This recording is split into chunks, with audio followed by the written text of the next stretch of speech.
My name is Sophie. I would love to say that I made that just for this morning, but I actually made that a few months ago whenever I applied to be here today, your Creative Mornings Charleston host. So, thank you for being here.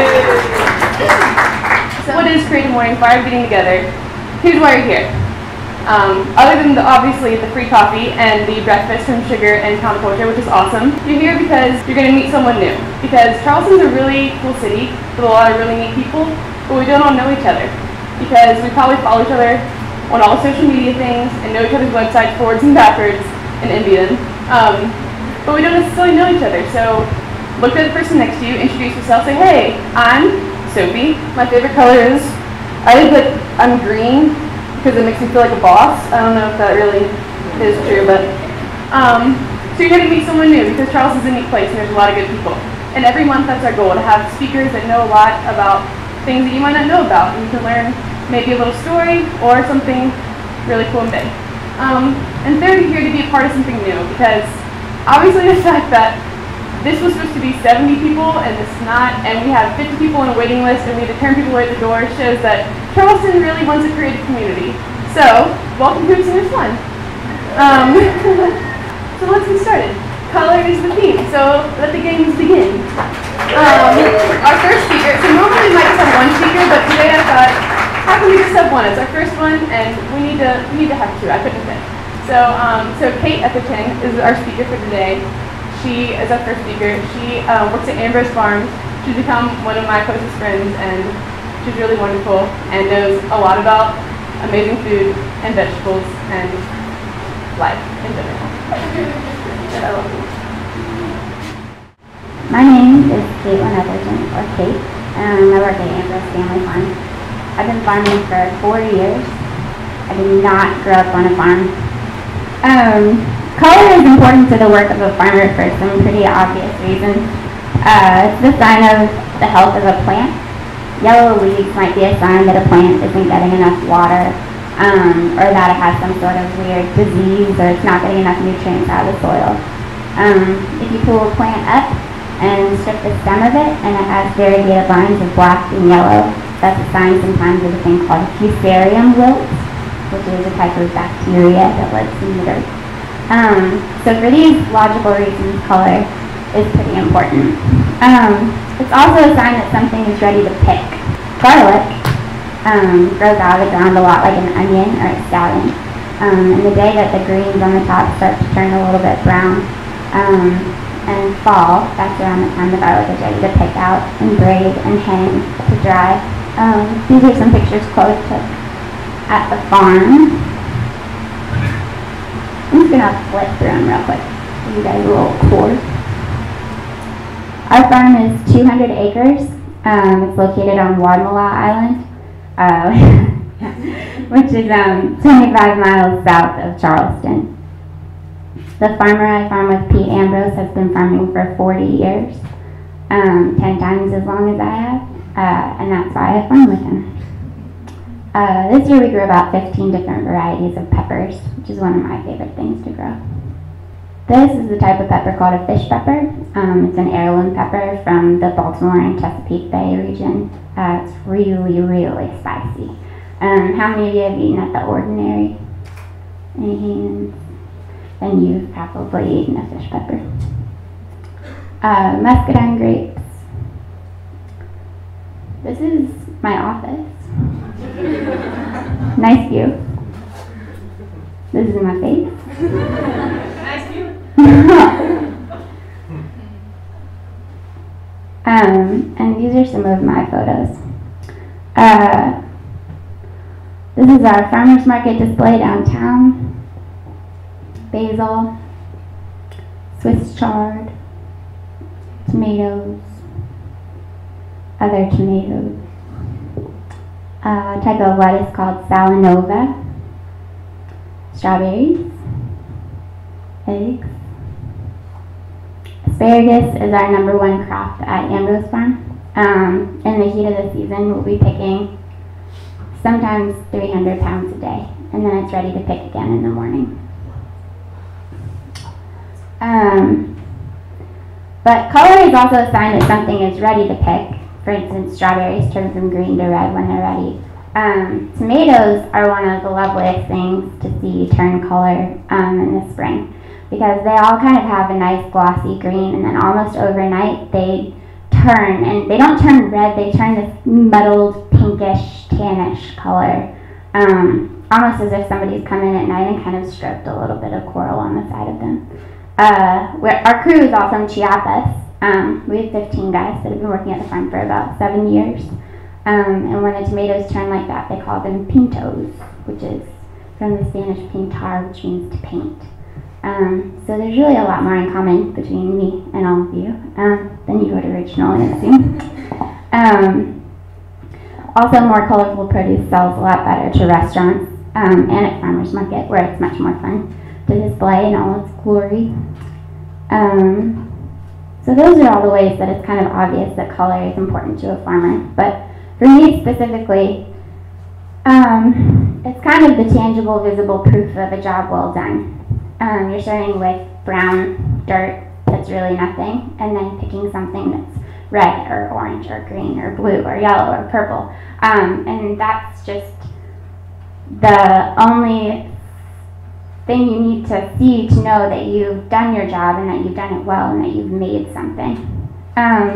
It's also important to me because I do a little bit of photography and writing, and the colors at the farm are really something that inspires me on a daily basis, especially this time of year when we're having this much rain.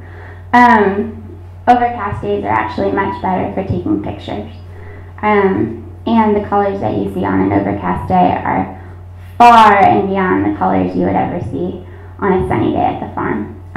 Partially because the light is being diffused so much more nicely, and partially because things become a lot more clean. I don't know if any of you have ever picked vegetables before, but a carrot picked on a dry, sunny day ends up looking really dusty and dirty, no matter how many times you wash it. And picking carrots on a rainy day, the mud just kind of slides off the side and they're overwhelmingly orange. Show-stoppingly orange, I would say.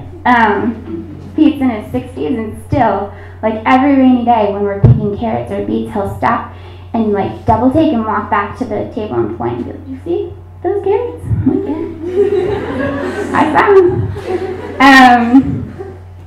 them. I really love farming. If any of you have any questions, you're more than welcome to ask. And like I said before, there's a lot in common between artwork and agriculture. When I first started at the farm, Pete used to always ask me what I was doing there. He didn't really understand why I wanted to work for him, and I told him that our jobs are really similar because we're both taking nothing and making something out of it. An artist is starting with an idea, a writer is starting with a thought, a farmer is starting with the dirt and the seed, and you're kind of ushering it through and helping it to mature into a final product and idea and creation. That's my spiel.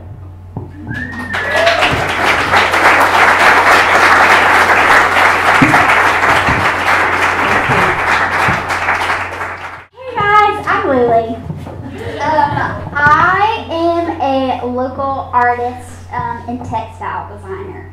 So I say two of my very favorite things in this world, besides humans and animals, are colors and food, specifically chocolate, ice cream, cookies, cupcakes, and brownies. But I'm not here to talk about sweets.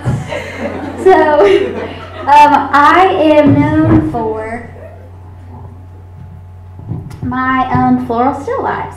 So about 80% of what I do is painting, and about 20% of what I do is textile design or surface design. So I sketch out different drawings and make different patterns, either for fabrics or for different other projects, licensing projects. So I've licensed images to different companies like Serena and Lulie and Urban Outfitters and Anthropology.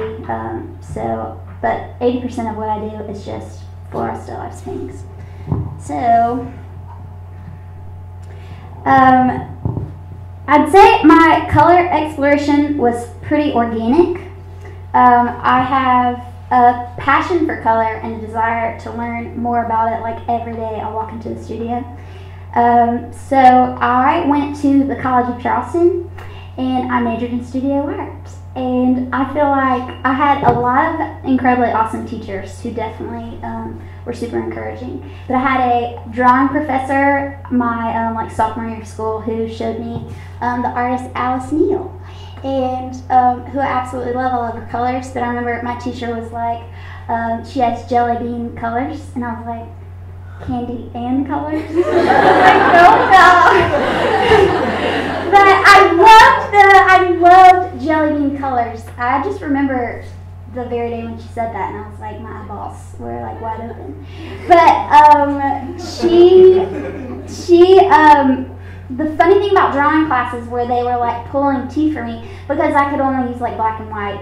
It's super important for any artist who wants to grow to simplify, but for me I was like, get me into my painting classes where I can use my colors. So I had another awesome teacher at school. His name is Cliff Peacock. So this is his work to the right. And I had him for about 3 different semesters in college. And he helped me out with a lot of colors. But I think one of the most important things he did was just encourage me in what I did. I feel like most of college, like 80% of college, I spent in the art department thinking that I totally sucked. I mean, that like everything I did was crap. So for me, it's incredibly important. It was incredibly important to have a teacher who said, "You don't suck," and like this is the most positive parts of your paintings. So I think for anybody who's creative, it's important to surround yourself with somebody who's gonna like encourage you and but be able to like criticize your work effectively. So these are my landscapes that I did in college. So these are a couple paintings from my like second semester senior year. I didn't include the stuff I didn't like. Just these, I was like, okay, this is when I start feeling like, hey, maybe I really enjoy this, and I'm okay at this. So just 2 different landscapes. In this, the painting on the right on the left is my very first flower that I ever painted. The very first flower vase. I was a senior, and I was in a fight with my roommate, and I felt like I said something mean to her, so I went to the studio and I painted her a bouquet of flowers. And her name is Megan, and she's in the front row. She's sitting right there. But she has my very first flowers. And the other one on the right was one that was like one of the first 3 that I was like, I can do this. I can do this. All throughout college, I worked at a gift store. I worked at a gift store called Indigo downtown. It's across from Waterfront Park where the fountains go all which ways. And my boss from Indigo is here, which is really sweet. But if that's bad, then you just raise your hand. That's bad. So I worked for Beth for about 4 years, and if you can tell by this photo, there's like color all over the place. So it was a super neat place. She went to market and would buy things from like the latest kind of like designers and stuff. So it was neat too. I remember like Chronicle Books was a company that she carried. I remember every time we got a shipment of Chronicle Books, I was like flipping through it, seeing what different like current designers were making.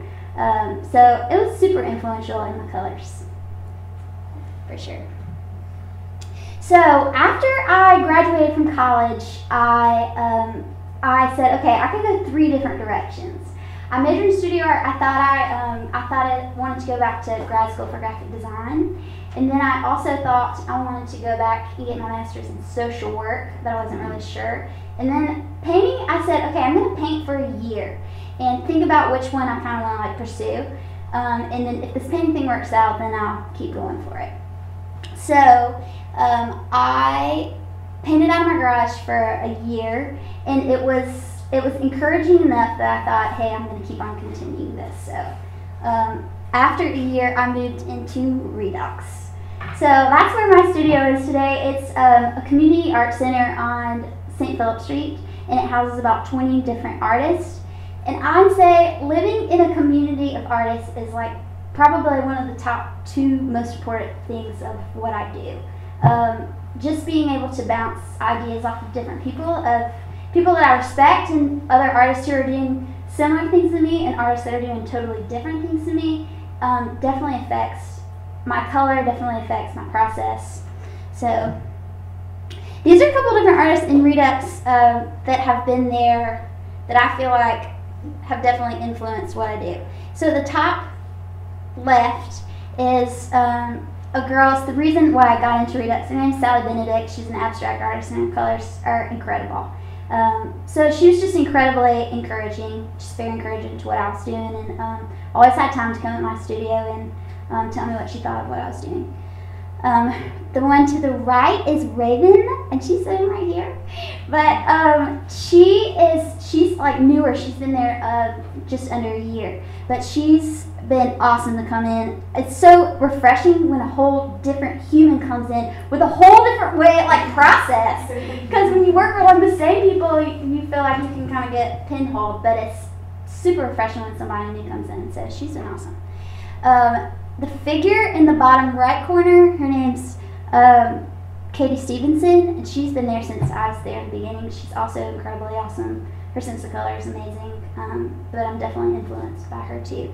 And it's interesting because I feel like I don't necessarily, I will on occasion like look up Matisse or somebody who I respect who's I don't see every day, but these people are around all the time.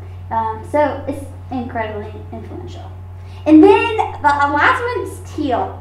So Teal, she's the beach paintings. And Teal, my studio is like, I have 80 square feet in Redux, and it's separated by one wall, and then there's 80 square feet right next to that, and that's Teal. And we are like speaking over the wall, going in and out, talking all the time. So super influential.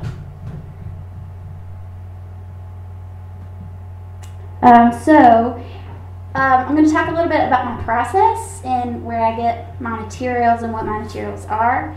And that I get 99% of what I get is from Artisan Craftsman on Calhoun Street. I get there like birch. I paint on these birch wood panels, and they all come from Artisan Craftsman. And I use golden acrylic and then this stuff called gouache. So if you see these tiny gouache, if you see these tiny little tubes, they're about this big. They have the absolute most amazing colors you could ever imagine. So I say I'm sad for the day when I go in and there's not a new gouache tube that I can't experiment with, because I'm like, one day I'm going to use all their colors, and then I'm going to like know all their colors, but it is like a candy store for me to go and get a new color of tiny little gouache. And then golden acrylics. These are probably my 2 most used colors since I was in college, and that's yellow ochre and phthalo blue. And that's not including white, because I have like 1 million tubes of white. So, okay, who wants to see me in action? Are we ready? Oh, okay. So this is how I put down my yellow ochre. I'm usually like referencing a photo on my laptop, and then so I look at different floral designers. So this is me and y'all. This is how fast it is. I'm telling you, it's amazing. But I feel like it usually goes through different transitions. Like I didn't think there was enough contrast right there, so I layered a different background. Put in my flowers. Put in my flowers. Put in my flowers. Put in my background. That's it. Okay. So, next I'm just going to talk about where I want my art to go and kind of where I want my colors to go. So, I was at like a creative conference last year, and this woman who was like a set designer came up and talked, and she said a word that I cannot stop like thinking about in like relation to my colors. And she said the word aesthetic. which to me was like super simple, but the way she described it was so romantic, and it was just amazing. So I'm going to read out the definition. Concerned with beauty or the appreciation of beauty. The picture, okay. And then the second definition, giving or designed to give pleasure through beauty or pleasing appearance.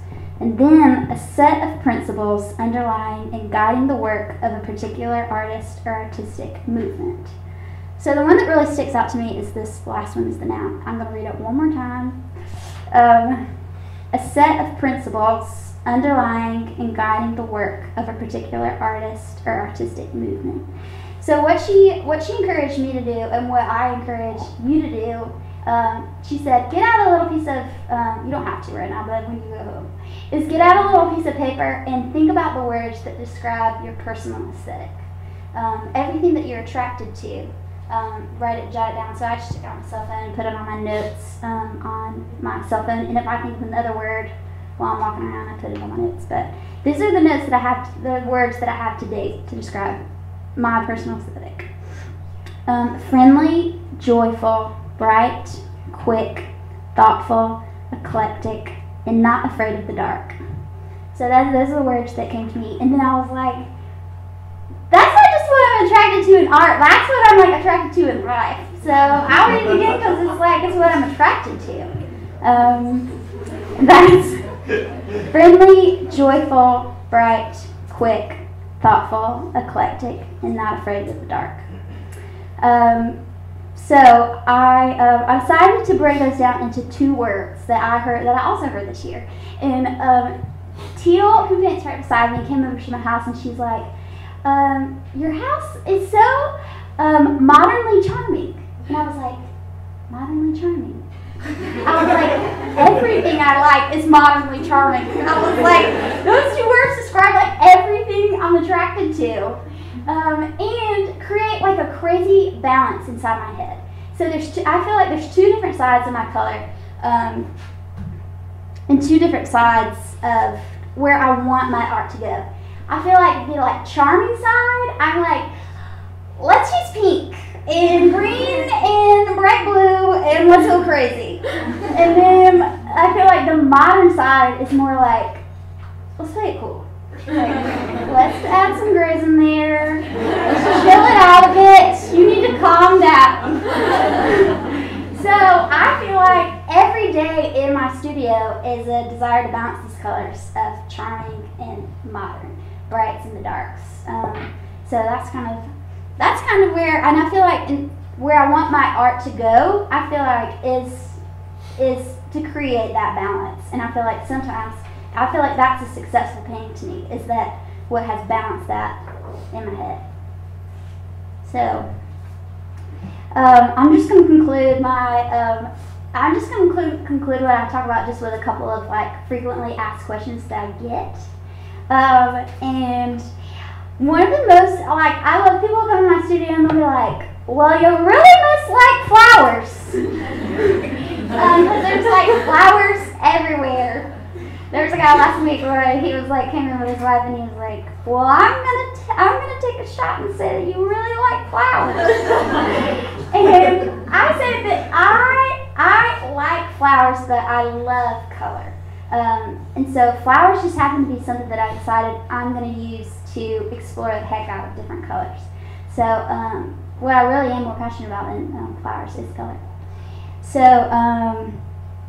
another thing that I hear is like, I could never do that. Like I don't have enough creativity to do that. And I will say like my schedule. I'm at my studio painting. I'm at my studio from about like 10:30 to 5:30 every weekday. So I paint a heck of a lot, and I have painted a lot for a while. So I feel like if it's something you really are passionate about, it takes a lot of time to figure out your total niche. And then my last question that I get is, okay, I am an artist who's starting off. Like, what is your best advice for me?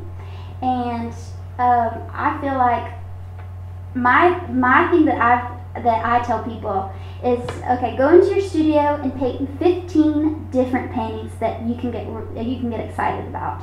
Pick a subject that you can get real pumped about. If you pick a subject that you don't like but you think is good, you are totally gonna flop because you can't like sustain that. You can't paint something that you don't enjoy painting.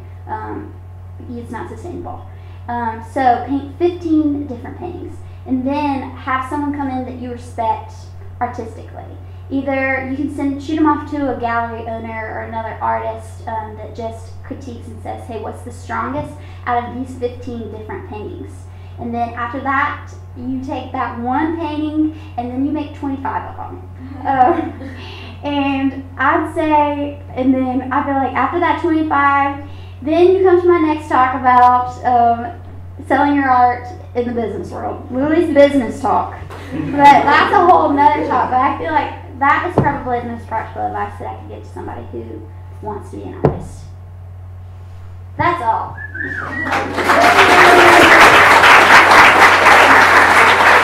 Okay, so that's kind of the gist of it. That is Creative Mornings Charleston.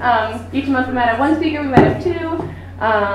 We'll keep you posted. The best way to find out what we're doing is obviously Instagram, Twitter, and our website.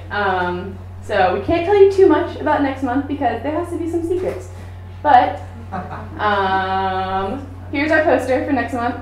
As you can see, we're not telling you anything up there. The theme is crossover, so let your minds wander. And in a week or two, we'll let you know who the speaker is, and then we'll go from there with all the other details. So thanks so much for being here. Grab some more snacks if there are any. Hang out and mingle, and then go to your jobs and make some money.